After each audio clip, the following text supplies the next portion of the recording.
Special report news room से आपके साथ मैं हूं अंजना ओम कश्यप। बड़ी खबर के साथ आज हम बुलेटिन की शुरुआत कर रहे हैं। दिल्ली में अचानक हनुमान मंदिर आने की खबर पर पहुंच जाएंगे, लेकिन उससे पहले उन्नाव की यह खबर है। उन्नाव में 3 बहनों को जहर पीने के मामले में ये बड़ा खुलासा हुआ है यूपी पुलिस का, जिसमें वो कह रहे हैं कि प्रेम प्रस्ताव ठुकराने पर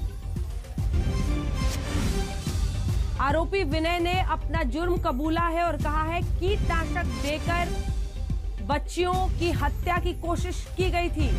एक लड़की को मारने की योजना थी, उसने पानी उस कीटनाशक के साथ उस लड़की को दी थी, लेकिन वही पानी उसकी दोनों बहनों ने भी पी ली और जब दोनों बहनों ने पी ली तो उनकी मौत हो गई। और जिसके लिए ये पानी वो लेकर गया था वो इस वक्त अस्पताल में जिंदगी और मौत के बीच झूल रही है। मुखबिर की सूचना पर दोनों आरोपियों को पकड़ा गया। लड़की ने फोन नंबर देने से किया था इनकार। फोरेंसिक टीम ने मौके से जुटाए तमाम सबूत। आइए जल्दी से आपको सुनाते हैं जो डीआईजी है लखनऊ रेंज की लक्ष्मी सिंह, वो क्या कह रही है, सुनिए। प्रातःकाल गांव के एक मुखबिर से सूचना प्राप्त हुई थी कि 2 व्यक्तियों को घटना के दिन घटना के समय खेतों में से दौड़ते हुए देखा गया था। उस मुखबिर की सूचना के आधार पे 2 व्यक्तियों को पाठकपुरा चौराहे के पास से कस्टडी में लिया गया है। इनमें से एक का नाम विनय उर्फ लंबू है और दूसरा उसका सहयोगी नाबालिग है, जिसका नाम मैं अभी ले नहीं रही और हम काल्पनिक नाम उसको दे सकते हैं कोई। वो भी दोनों ही पाठकपुरा के रहने वाले हैं, जो बबरुहा का बगल का गांव है। विनय उर्फ लंबू का खेत इन बच्चियों के पैतृक खेत से सटा हुआ है और वह नित्य प्रतिदिन इन खेतों पर खेत की रखवाली करने, पानी चढ़ाने, घास निकालने इत्यादि के कामों से आता था। कड़ाई से पूछताछ करने के उपरांत विनय के द्वारा पूरे घटनाक्रम का खुलासा किया गया है। उसके द्वारा कन्फेशन किया गया है।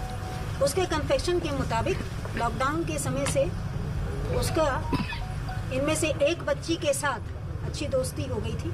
तीनों बच्चियां एक साथ खेतों पर अपने काम से जाती थी, चारा काटने के लिए और लकड़ी बटोरने के लिए जाती थी।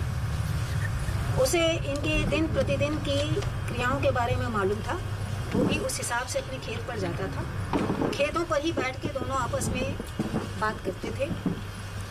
धीरे धीरे विनय को उस बच्ची से प्रेम हो गया और इसका उसने इजहार भी किया। उसने बच्ची से उसका फ़ोन नंबर भी मांगा।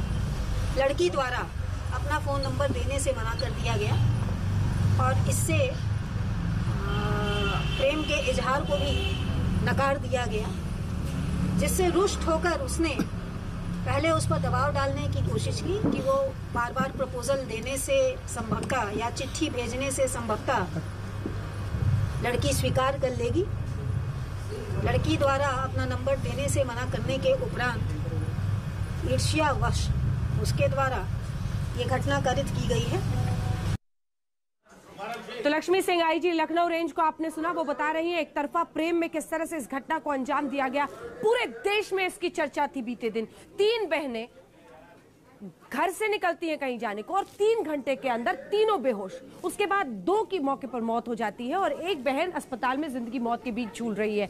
और इन परिस्थितियों में देश में यही सवाल था कि आखिर कैसे, अगर जहर भी दिया गया, जहर का प्रमाण मिल रहा था, जहर भी दिया गया, तो तीनों ने आखिर उस जहर को इतने आराम से बिना उसका विरोध किए क्यों पी लिया। आखिर अब मामला सामने आया है। बाकी 2 बहनों ने भी उसी बोतल से पानी पी लिया था, जिस पानी में कीटनाशक मिलाकर ये एक तरफा प्रेम करने वाला विनय वहां पर उस लड़की की जान लेने के लिए आया था।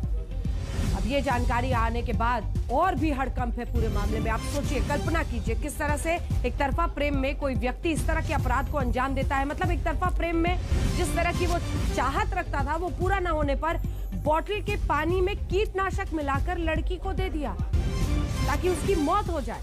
लेकिन उसने शायद कम पानी पिया। जो उसकी बहनें थी उसने उस बोतल से ज्यादा पानी पी लिया और उन दोनों बहनों की मौत हो गई है। कुमार अभिषेक हमारे साथ इस वक्त जुड़ रहे हैं। और कुमार अभिषेक, आप वहीं पर मौजूद हैं जहां पर अक्यूज से क्या इस वक्त भी पूछताछ हो रही है।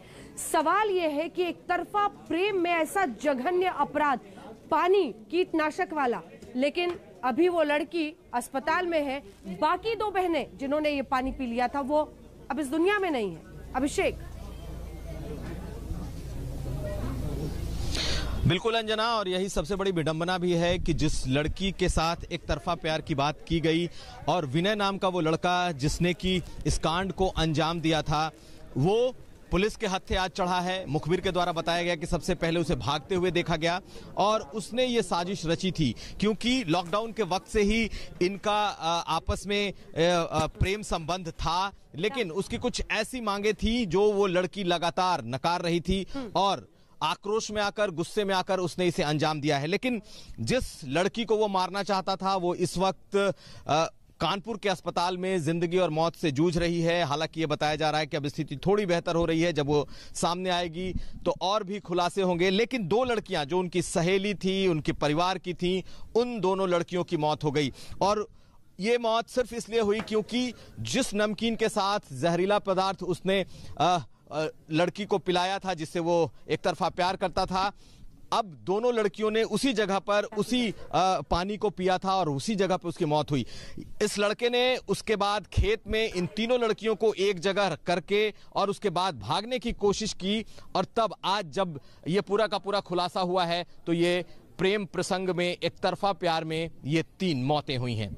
अंजना, कल्पना करना भी मुश्किल है अभिषेक। हर कोई जो इस खबर को देख रहा है रूह कांप जाए सोचकर कि किस तरह से एक लड़की की हत्या करने की कोशिश एक तरफा प्रेम में बोतल में कीटनाशक डालकर एक लड़का करता है और उसके बाद वो तो जितना पिए ना पिए, बाकी जो उसके साथ परिवार वाली लड़कियां थी उन्होंने पी ली और उनकी मौत हो गई और ये लड़की अभी अस्पताल में है। इस बीच हम आपको अक्यूज दिखा रहे हैं इस पूरे मामले में जिसे पुलिस ने सामने किया हुआ है। ये वहां से सीधी तस्वीरें इस वक्त आप आज तक पर देख रहे हैं। उन्नाव कांड में जो आरोपी है, आरोपी की तस्वीर जिसको लेकर अभी पुलिस वहां से बाहर निकल रही है। अभिषेक, आरोपी को लेकर बाहर निकल रही है और इनमें से एक माइनर है, 2 लड़के थे। बिल्कुल, पुलिस ने पूछताछ के लिए 4 लोगों को हिरासत में लिया था, लेकिन इन 2 लोगों की गिरफ्तारी हुई है। विनय नाम का ये लड़का है उर्फ लंबू, जो कि जिसने कि इस कांड को अंजाम दिया है, जबकि दूसरा एक माइनर लड़का है, वो भी उस वक्त इस पूरे कांड में मौजूद था और इन दोनों ने मिलकर ये साजिश भी रची थी और इसे अंजाम भी दिया था। अभी कुछ देर पहले बकायदा उसे सामने लाया गया है, लेकिन जो आईजी हैं लखनऊ रेंज की लक्ष्मी सिंह, उन्होंने बताया कि जब तक इसकी पहचान की परेड नहीं होती तब तक इससे कोई बात नहीं की जा सकती है और उम्मीद कर रही हैं कि जल्द से जल्द ये लड़की जो जिसका इलाज चल रहा है वो ठीक हो, इन्हें पहचाने और तब ये पूरा का पूरा केस एक तरीके से पूरा हो जाए। बिल्कुल, धन्यवाद आपका अभिषेक इस तमाम जानकारी के लिए। इस बीच हमने आपको दिखाया एक्शन इस वक्त भी हो रहा है। जो आरोपी है उसे लेकर गिरफ्तार कर लिया है वहां पर पुलिस ने और उसको सामने मीडिया के किया गया। दूसरी तरफ एक लड़का माइनर भी है इस पूरे मामले में, नाबालिग है, जिसको लेकर अभी उसकी पहचान नहीं बताई जा रही है। लेकिन अब आइए आपको दिखाते हैं। याद होगा आपको, उन बच्चियों के पिता ने बीते दिन ही साजिश का इजहार किया था। क्या कहा था उन्होंने, सुनिए। हमको दिखा था पर हमने जो ढूंढते ढूंढते जब एक बेटी, जो बेटी जिंदा है, भतीजी हमारी, उसकी कहरी एक बार, तो फिर हम खेत में जाके आवाज तो फिर ढूंढा हमको, तो अपनी औरत का, अपनी भाभी का निगाह की देखो ये बिटिया यहाँ पड़ी है, तभी देखो इनका देखो समारोह कहाँ कहाँ है। बस किस हालत में थी दोनों बेटियां जो थी, 3 लोग? वो बेसुध थी। क्या हालत थी उनकी? नहीं, कपड़ा लिपटा हुआ था गर्दन में, बता रहे हैं, हाथ बंधा हुआ था। तो रहे सर, बार बार तो बता रहे हैं ऐसे बंदे रहा है। अब कहा सोच नहीं बताएं साहब। नहीं, हम सिर्फ जानना चाहते हैं आपका कि क्योंकि आपने सबसे पहले देखा तो हाथ बंधे हुए थे, गर्दन बंधी हुई थी। हाथ गर्दन नहीं, ऐसे गर्दन बताया, हाथ ऐसे रहा है, ऐसा ये गिट्टी पासे लगी थी, हाथ ऐसे। अच्छा, ऐसा लग रहा था कि किसी ने जबरन मारा है? बस इतना हमने क्या देखने में लग रहा था कि किसी ने जबरन कुछ किया है? नहीं, ऐसा हमको कुछ नहीं लगा जबरन किया है। ये दिखता कि मार के डाल दी गई तीनों इकट्ठे, मतलब किसी ने मार के डाल दिया है। और बाकी जब गई है तो क्या है? ये जब पुलिस को आपने इत्तला की तो पुलिस ने क्या किया फिर? पुलिस ने जो अपना कार्यक्रम चालू किया, छानबीन चालू किया, दौड़बाज चालू किया, ये किया। पुलिस की जांच से आप बिल्कुल संतुष्ट हैं? हाँ तो संसद तो है जो हमारी मदद कर रहे हैं साहब, मेरे साथ। नहीं, परिवार के लोग कुछ लोग कह रहे थे कि पुलिस वाले दबाव बना रहे हैं, आपको बिठा रखा। नहीं, दबाव नहीं बना के कह रहे थे हमसे कि लड़की को वहाँ ले। तो पुलिस ने पूरा जो मामला है वो सामने रख दिया है। एक से एक बड़ी बड़ी थ्योरी लोग इधर उधर दे रहे थे, लेकिन पुलिस की इस पूरी पड़ताल के बाद सच सामने आ रहा है। बहरहाल इस खबर पर रहेगी हमारी नजर, लेकिन अब अन्य खबरों का रुख करते हैं। बात करते हैं सियासत में संविधान की भक्ति की जगह धर्म की भक्ति की सोच को आज आपके सामने रखेंगे। हम आपको बताएंगे कि कैसे सियासत में अक्सर, जैसे दिल्ली में आप देखिए, राजधानी में रातों रात हनुमान मंदिर आ गया और तमाम सियासतदान उस पर नए नए तरीके से ज्ञान दे रहे हैं। जय श्री राम के नारे में बंगाल में क्या हो रहा है, आज आपको सिर्फ देखना नहीं है, समझना भी है। राजनीति में धर्म की सोच की मिलावट की कहानी को समझना। जय श्री राम, जय श्री राम, मंगल हारी प्रभु दशरथ अक्षर बिहारी।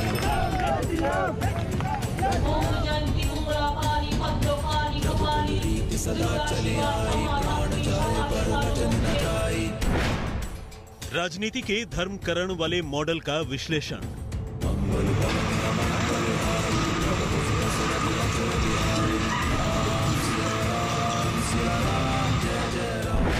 राजधानी में हनुमान मंदिर का मिडनाइट प्लान।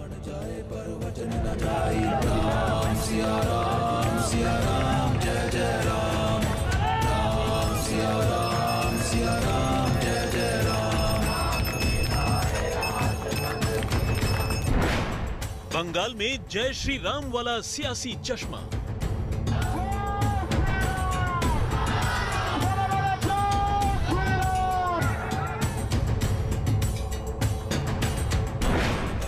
दिल्ली से बंगाल तक ये कैसा धर्म काटा। ममता दीदी कहती है बंगाल में जय श्री राम नहीं बोल सकते।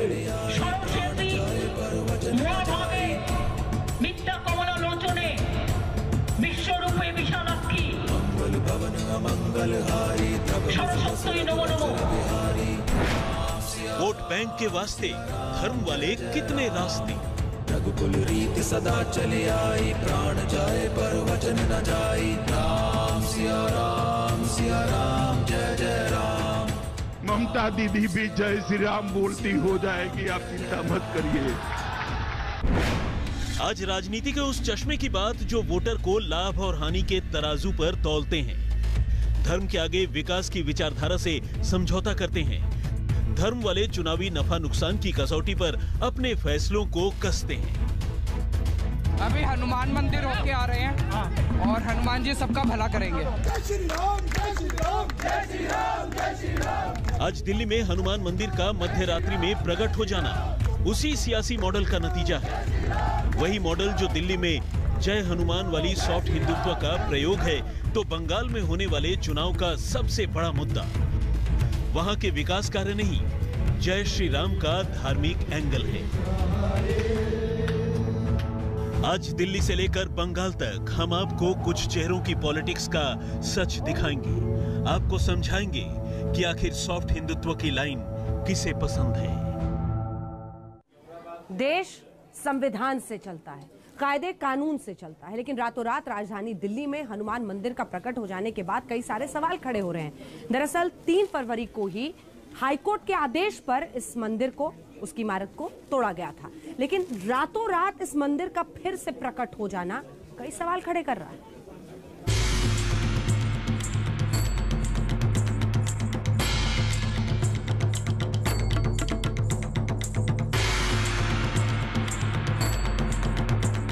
आधी रात प्रकट हुआ हनुमान मंदिर। सुबह शुरू हो गई पूजा अर्चना।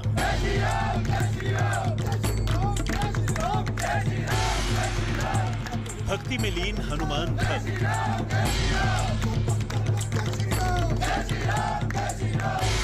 प्रसाद में बांटे जा रहे हैं लड्डू। मंदिर के नाम पर कानून ताक पर।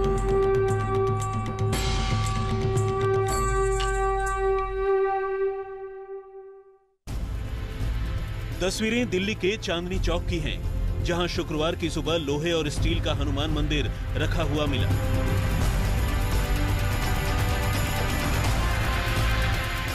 लोगों ने पूजा अर्चना शुरू कर दी।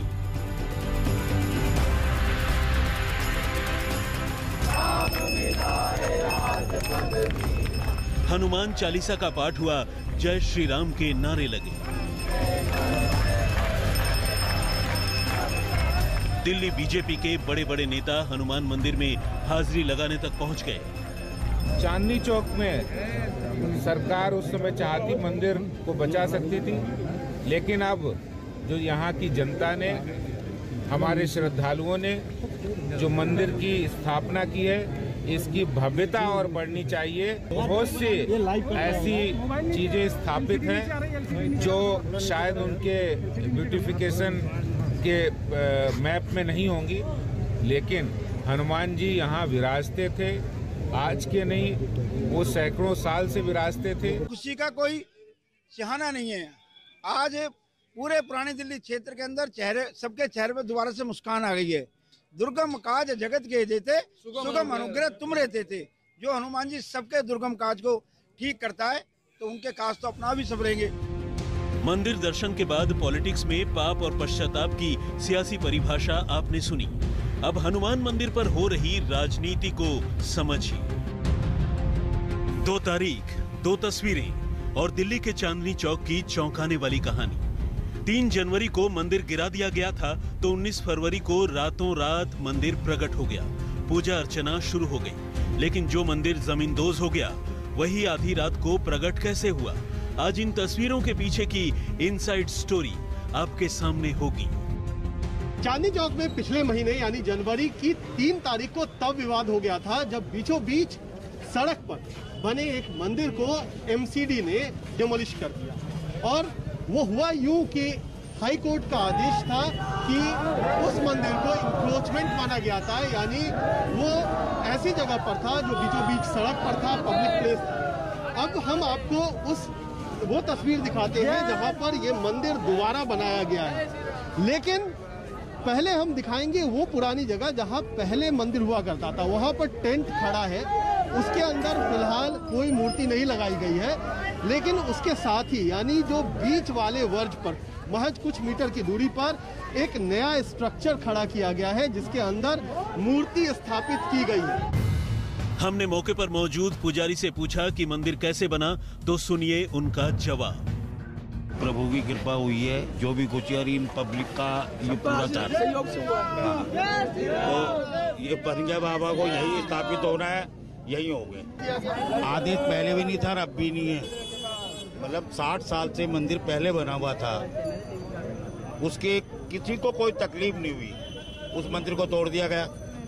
अब इस जगह जहाँ बना मंदिर, जहाँ पब्लिक नहीं चलने की, सेंटर ब्रिज है, पब्लिक जहाँ मोटरसाइकिल वगैरह स्कूटर कुछ भी नहीं चलना, पैदल पब्लिक आने जाने, बताइए क्या मतलब इनको दिक्कत आ रही है। 2 दिन पहले सुप्रीम कोर्ट ने उस अर्जी को खारिज कर दिया था जिसमें मंदिर को दोबारा बनाने की मांग की गई थी। कोर्ट ने दशकों पुराने हनुमान मंदिर को हटाने के खिलाफ और दोबारा बनाने से जुड़ी याचिका को ये कहकर खारिज कर दिया था कि समुदाय की जरूरतों और हितों को देखना होगा, इस मामले को आगे न बढ़ाएं। लेकिन कोर्ट के आदेश के इतर पुराने मंदिर से चंद मीटर दूर अस्थायी मंदिर रख दिया गया। पुलिस ने भी अब चुप्पी साध रखी है। कुछ नहीं कह सकता हूँ, मैं ऑथराइज नहीं हूँ किसी भी कैमरे पे बोलने के लिए। आप हमारे डीसीपी साहब से बात करें प्लीज। परमिशन है क्या? आपका तो लॉ एंड ऑर्डर यहाँ पर इलाके का तो आप ही को मेंटेन करना का है, बट ऑथराइज नहीं हूँ मैं। डीसीपी साहब हमारे बताएंगे। तो कैसे यहाँ पर ये कंस्ट्रक्शन हुआ, ये कैसे बना? नहीं हुआ है, स्ट्रक्चर लगा है, आप देख लीजिए। यहाँ पे जो भी हुआ है, जो भी एक्शन होगी वो लिया जाएगा। आप इसके बारे में ऊपर सीनियर अफसर, आपकी जानकारी के बगैर लग गया स्ट्रक्चर? हम नहीं बता नहीं, तो स्ट्रक्चर आपकी जानकारी के बगैर कैसे लगा? आपकी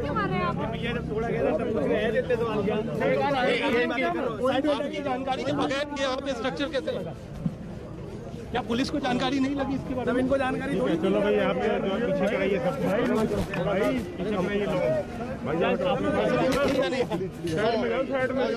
नहीं थी जानकारी, आपकी जानकारी के बगैर लगा है। आपकी जानकारी के बगैर नहीं, आपकी जानकारी पुलिस को जानकारी दी गई या नहीं गई? ये मंदिर वाली सियासत है जिसमें पार्टी कोर्ट के फैसलों को भी फायदे के हिसाब से देखती है। जो राजनीति को सूट करता है उसे अपना लेती है और जो सूट नहीं करता उसे रिजेक्ट कर देती है। चाहे राम मंदिर पर सुप्रीम फैसले को न्याय की जीत बताने वाली बीजेपी हो या फिर आम आदमी पार्टी। दिल्ली सरकार हनुमान जी के मंदिर को या मंदिर को तोड़ने में जितनी जल्दी दिखाती है, क्या उसके शिफ्टिंग में या उसकी कुछ योजना बना करके सबकी भावनाएं भी रहें, सुंदरीकरण भी हो जाए, इसमें रुचि नहीं दिखा सकती है? ये चिंताजनक है।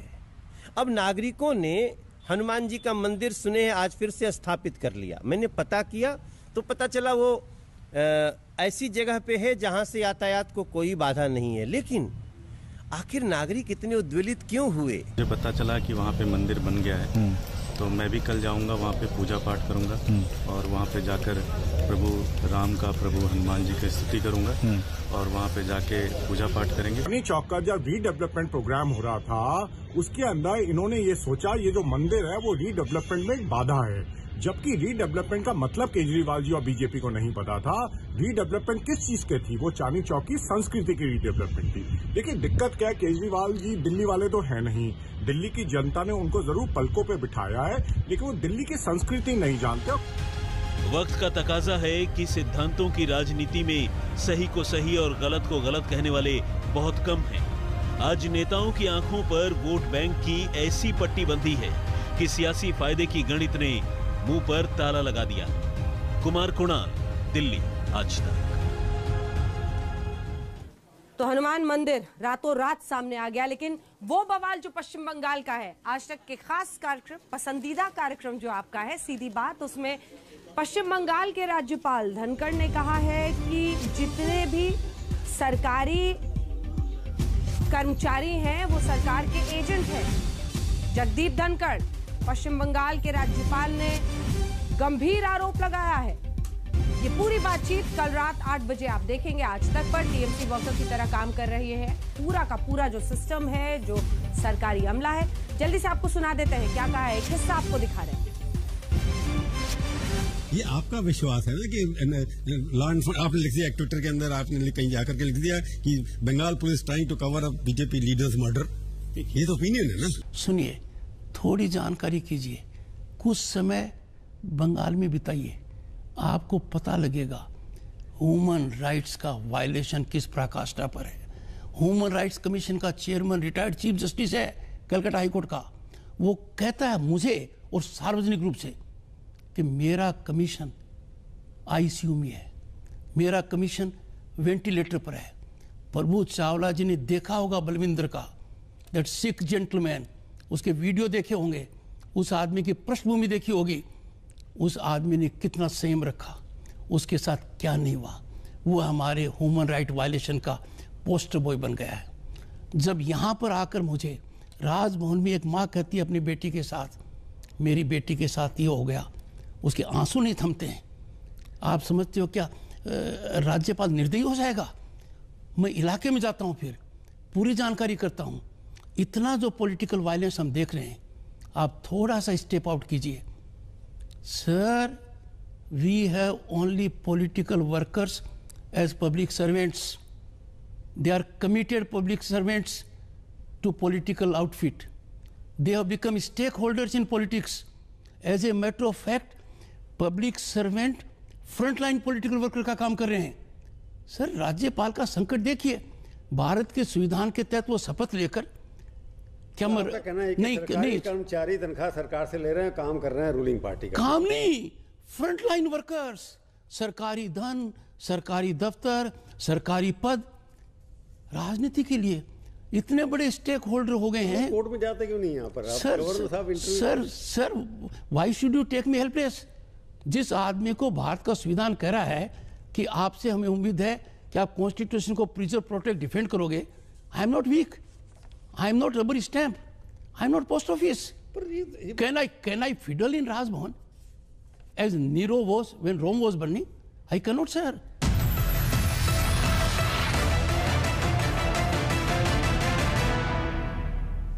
तो आपका पसंदीदा कार्यक्रम सीधी बात कल रात 8 बजे, जगदीप धनखड़, राज्यपाल पश्चिम बंगाल का ये पूरा इंटरव्यू आप जरूर देखिएगा प्रभु चावला के साथ। हम एक ब्रेक के लिए रुक रहे हैं, लेकिन ब्रेक के उस पार आपको दिखाएंगे ब्रेक माफ कीजिएगा, हम नहीं ले रहे हैं। अब बात करते हैं उस पहली बार एक महिला को आजाद हिंदुस्तान में फांसी की सजा दी जा रही है, इस पर भी हम चर्चा करेंगे। लेकिन उससे पहले पश्चिम बंगाल की राजनीति पर आपको ये रिपोर्ट दिखाते हैं, कैसे जय श्री राम के नारे के इर्द गिर्द सियासत का बवाल वहां पर बन रहा है। जय श्री राम, जय श्री राम।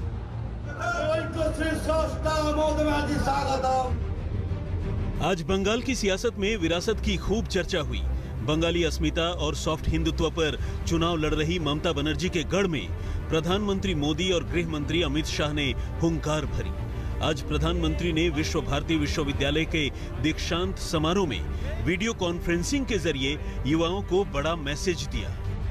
भारत की एकता, भारत को एक सूत्र में पिरोने का आह्वान था। देश की एकता को मजबूत करने वाली इन भावनाओं को हमें कभी भूलना नहीं है। पल पल, जीवन के हर कदम पर देश की एकता, अखंडितता के इस मंत्र को हमें याद भी रखना है, हमें जीना भी है। यही तो टैगोर का हमें संदेश है। प्रधानमंत्री मोदी ने गुरुदेव रविंद्रनाथ टैगोर के विचार और विरासत की संपूर्ण व्याख्या की। गुरुदेव की विश्व भारती से अपेक्षा थी कि यहां जो सीखने आएगा वो पूरी दुनिया को भारत और भारतीयता की दृष्टि से देखेगा। गुरुदेव का ये मॉडल ब्रह्म, त्याग और आनंद के मूल्यों से प्रेरित था। इसलिए उन्होंने विश्व भारती को सीखने का ऐसा स्थान बनाया जो भारत की समृद्ध धरोहर को आत्मसात करे, उस पर शोध करे और गरीब से गरीब की समस्याओं के समाधान के लिए काम करे। बंगाल की धरती से संवाद के दौरान मोदी ने आतंक के खतरे का जिक्र भी किया। आपका ज्ञान सिर्फ आपका नहीं बल्कि समाज की, देश की, अरे भावी पीढ़ियों की भी वो धरोहर है। आपका ज्ञान, आपकी स्किल एक समाज को, एक राष्ट्र को गौरवान्वित भी कर सकती हैं और वो समाज को बदनामी और बर्बादी के अंधकार में भी धकेल सकती है। वहीं अमित शाह भी बंगाल के दौरे पर हैं। शाह कोलकाता के नेशनल लाइब्रेरी में पहुंच गए, जहां महान हस्तियों को श्रद्धांजलि दी और युवाओं से सीधा संवाद किया। सुभाष बाबू को देश की जनता इतने साल के बाद भी इतने ही प्यार और सम्मान से याद करती है जितना वो जीवित थे और संघर्ष करते थे तब याद करती है। बहुत प्रयास हो रहा है कि सुभाष बाबू को भुला दिया जाए, परंतु उनका कर्तृत्व, उनकी देशभक्ति और उनका सर्वोच्च बलिदान शायद कोई कितना भी प्रयास करे, पीढ़ियों तक भारतवासियों के जहन में जस का तस रहने वाला है। अमित शाह ने 3 साइकिल यात्राओं को रवाना किया और सुभाष चंद्र बोस के जीवन से बड़ी बात सीखने की बात बताई। और मैं खास देश भर की युवा पीढ़ी को कहना चाहता हूं कि एक बार सुभाष बाबू के जीवन को आप अचूक पढ़िए, इसमें से बहुत कुछ सीखने को मिलेगा। एक ऐसा मेधावी विद्यार्थी जो आईसीएस की परीक्षा में टॉपर कर बाहर आया, उस वक्त पूरे देश के युवा लालायित होते थे, आईसीएस हो भी जाए तो बहुत बड़ी बात है, अंग्रेज सरकार की नौकरी मिलती थी। सुभाष बाबू ने अंग्रेज सरकार की नौकरी ठुकरा कर देश की आजादी के संग्राम के साथ जुड़ना तय किया। वहीं से उन्होंने बंगाल की सियासत में सिर्फ चर्चा विरासत की नहीं है, ममता बनर्जी की सियासी लाइन भी बदली है। जो ममता पहले जय श्री राम पर भड़क जाती थी, अब वो जय सियाराम बोल रही है। यहाँ तक कि बसंत पंचमी के दिन टीएमसी ने सरस्वती पूजा का आयोजन किया था।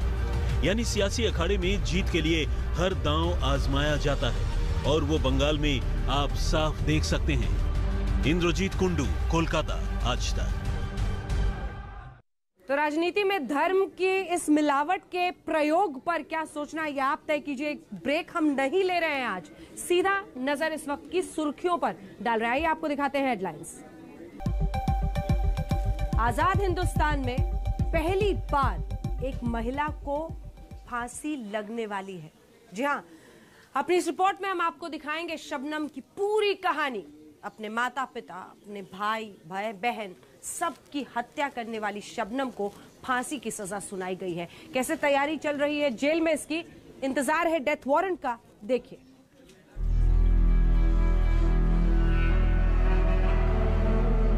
इस मासूम के हाथों में एक तख्ती है और इस तख्ती पर लिखी है एक गुहार है भारत के राष्ट्रपति से। इस तख्ती पर लिखा है, राष्ट्रपति अंकल प्लीज मेरी माँ को माफ कर दीजिए। प्रेसिडेंट अंकल जी से ये अपील की है कि वो मेरी माँ को फांसी ना दें, क्योंकि मैं उनसे बहुत प्यार करता हूँ इसलिए। तो क्या आपको लग रहा है कि प्रेसिडेंट सर आपकी अपील पर अपनी मोहर लगाएंगे? ये तो उनकी मर्जी है। वैसे अगर बड़े से कोई बात कहते तो बच्चों की बात को मान लेता है। 12 साल के इस मासूम को शायद अपनी माँ के गुनाहों का पूरी तरह से पता नहीं है। उसे पता नहीं है कि उसकी माँ का गुनाह कितना बड़ा है। उसे पता नहीं है कि उसकी माँ शबनम ने अपने ही पूरे खानदान का खात्मा कर डाला था। 13 साल पहले उसने अपने ही परिवार के 7 लोगों को मौत के घाट उतार दिया था, जिसके लिए उसे फांसी की सजा हुई थी। अब शबनम के पापों के हिसाब का वक्त आ चुका है। रामपुर की जेल में बंद शबनम को मथुरा के जेल में फांसी देने की तैयारी हो रही है। मथुरा जेल के बाहर हलचल बढ़ी हुई है। आजाद हिंदुस्तान में पहली बार यहाँ किसी महिला को फांसी होने जा रही है। मथुरा में ही उत्तर प्रदेश की एकमात्र जेल है जहाँ महिला फांसी घर है। यहाँ एक ही फांसी घर है, वो भी महिलाओं के लिए है।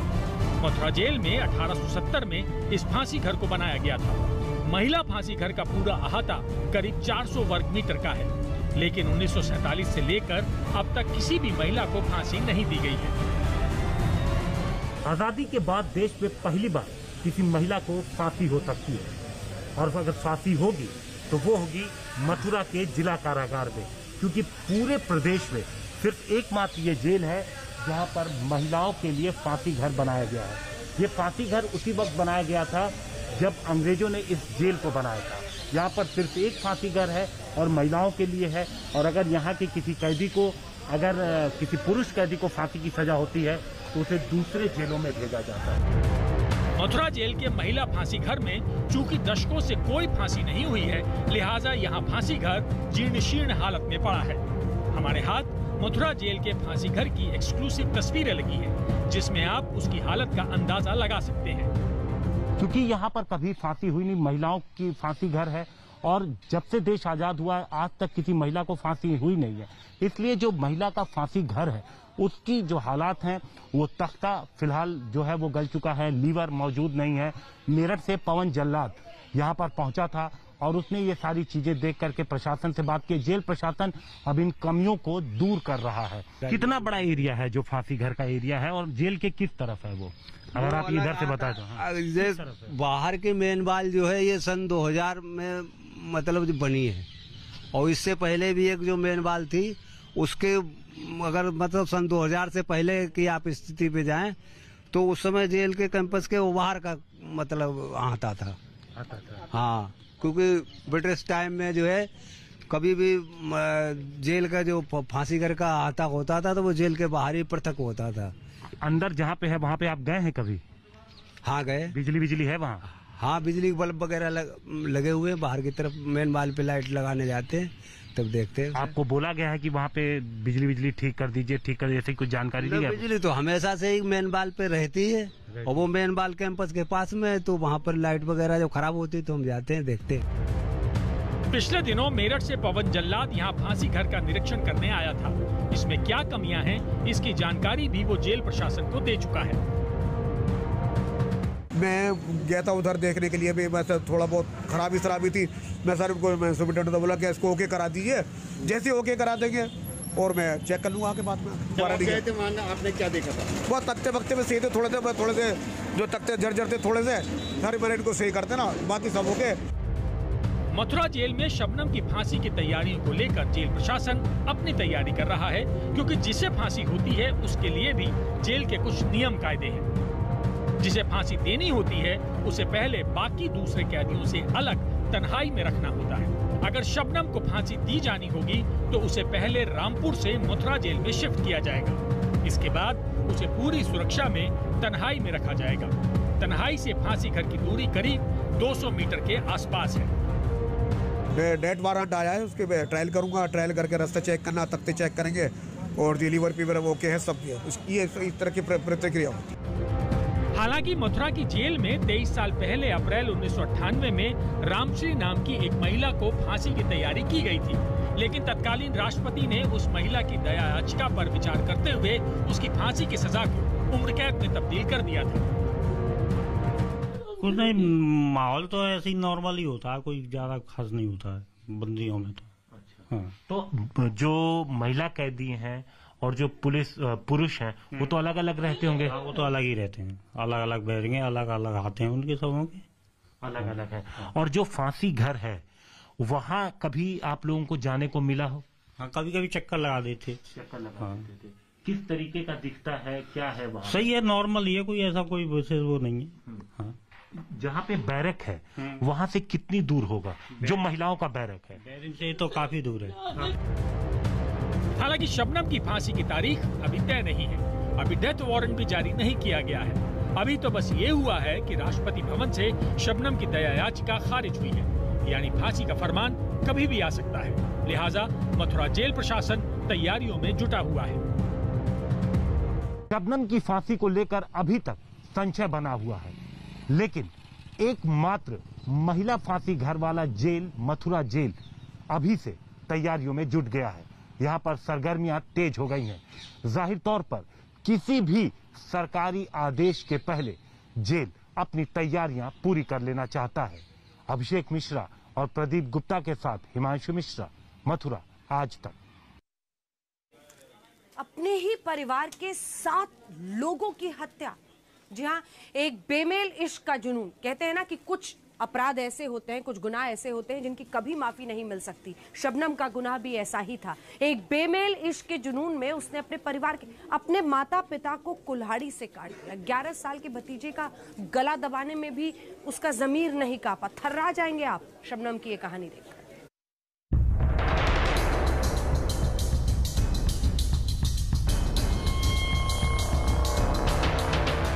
जल्लाद कह रहा है कि शबनम का अपराध माफी लायक नहीं है, इसे फांसी मिलनी ही चाहिए। अपने बहन भाइयों को जो है भाई, जो कुल्हाड़ी से मारा उन्हें जहर देकर, और साथ में सलीम भी था, इनको तो फांसी होनी चाहिए। शबनम के चाचा और चाची भी कह रहे हैं कि उनकी भतीजी ने गुनाह अजीम किया है, उसे फांसी की सजा तो होनी ही चाहिए।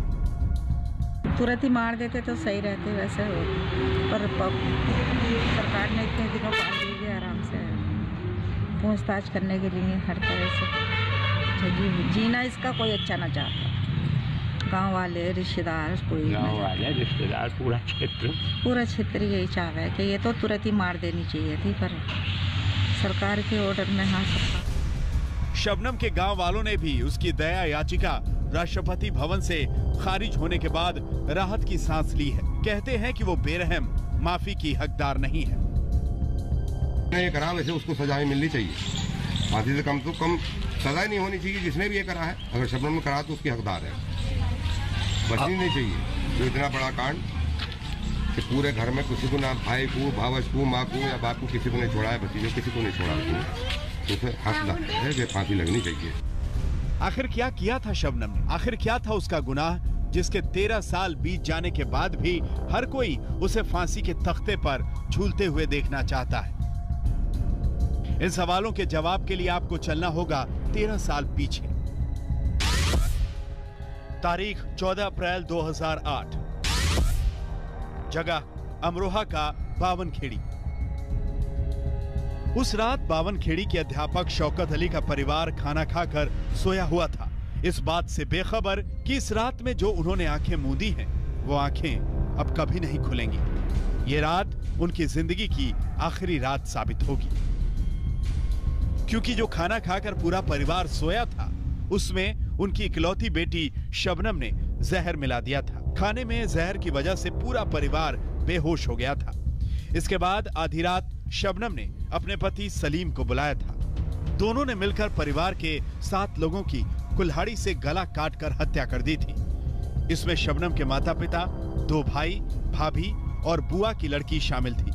शबनम ने सलीम के साथ मिलकर अपने 11 महीने के भतीजे को भी मार डाला था। शबनम पर किस कदर हत्या का जुनून सवार था कि उसे अपने 11 महीने के भतीजे को गला दबाकर मारते वक्त भी कोई दया नहीं आई। उसने ये कहा कि जो मैंने किया है वो मेरी मजबूरी थी, क्योंकि घर वाले शादी के लिए मना करते थे। मुझे इसका कोई अफसोस नहीं है कि मैंने ये हत्या की है।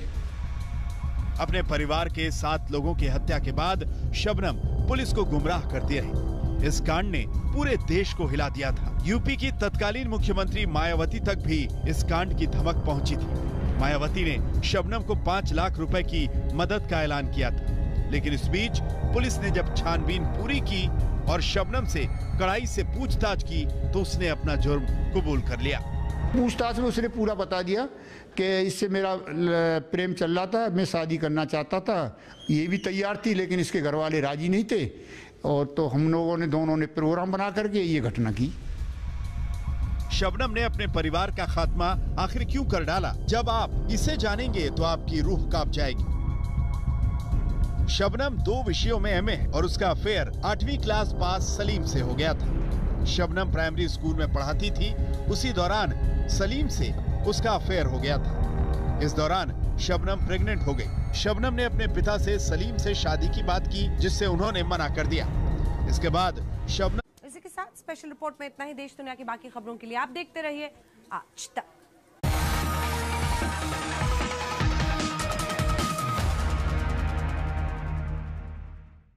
नमस्कार, मैं हूं अंजना ओम कश्यप। हमें उम्मीद है ये वीडियो आपको पसंद आया होगा। लेटेस्ट खबरों के लिए यूं ही देखते रहिए आज तक, और इस वीडियो के पसंद आने पर लाइक, शेयर एंड सब्सक्राइब करना ना भूलें।